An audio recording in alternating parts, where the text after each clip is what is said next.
कमरे में ठंडी हवा और तनाव दोनों भारी थे। चारों की आंखों में डर, शक और झूठ मिला हुआ था। इंस्पेक्टर ने मेज पर पड़ी एक छोटी डायरी उठाई, वही डायरी जिसमें मिस्टर अरोड़ा ने आज रात तक हर बात लिखी थी। तुम चारों में से एक कातिल है, लेकिन असली झूठ वही बोलेगा जो सबसे ज्यादा डरता है। कमरा डर और शक से भर गया। सुराग। पहला सुराग।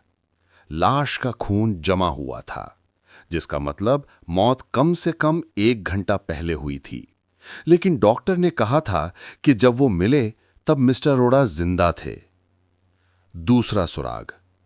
साक्षी ने कहा वसीयत पूरी नहीं हुई थी, लेकिन डायरी में लिखा था कि आज मैंने अपनी वसीयत पर साक्षी की मौजूदगी में साइन कर दिए। तीसरा सुराग। प्रोफेसर ने कहा कि बाहर बारिश हो रही थी, लेकिन आज रात एक बूंद बारिश नहीं हुई थी। चौथा सुराग। कबीर ने दावा किया कि वो कमरे में था, लेकिन सीसीटीवी दिखा रही थी कि वो कमरे में 9 बजे गया, जबकि हत्या 8 बजे हुई। चारों झूठ बोल चुके थे, लेकिन कौन खतरनाक झूठ बोल रहा था? इंस्पेक्टर ने लाश के गले पर एक छोटा निशान दिखाया। सुई का, इंजेक्शन का। यह हार्ट अटैक नहीं, जहर का असर है, और इस तरह का इंजेक्शन सिर्फ एक डॉक्टर सही समय पर दे सकता है। सन्नाटा छा गया। डॉक्टर आरव अब शांत मुस्कुरा रहा था। हां, मैंने उसे मारा। अगर वो सच सबके सामने बताता तो मेरा सब कुछ खत्म हो जाता, तो मैंने उसे खत्म कर दिया। बाकी तीनों चीखे, डरे और पीछे हटे। लेकिन खेल खत्म नहीं हुआ था। इंस्पेक्टर सबूत लेने बाहर गया था। बिजली अभी भी बंद थी। डॉक्टर ने अपनी जेब से एक और सिरिंज निकाली। बस एक और मौत और मैं इस केस से बच जाऊंगा। वकील ने कुर्सी उठाई।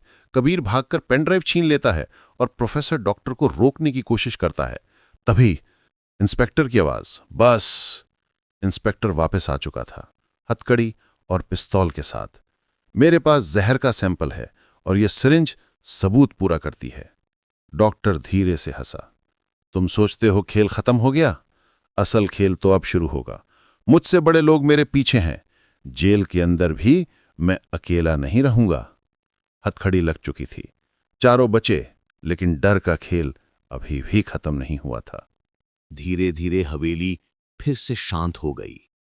डॉक्टर आरव अब पुलिस की गिरफ्त में था, लेकिन उसकी आंखों में वो ठंडी मुस्कान अब भी बाकी थी, जैसे खेल अभी खत्म नहीं हुआ, बस दूसरा अध्याय शुरू होने वाला हो।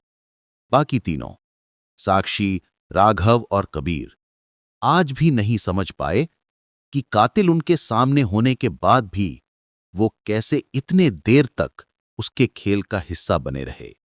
हवेली की दीवारें, वो बंद कमरा और वो टूटी हुई मोमबत्ती की लौ अब इस रात की गवाह बन चुकी थीं, क्योंकि कहा जाता है, कातिल बस हत्या नहीं करता, वो डर, शक और अधूरा रहस्य पीछे छोड़ जाता है।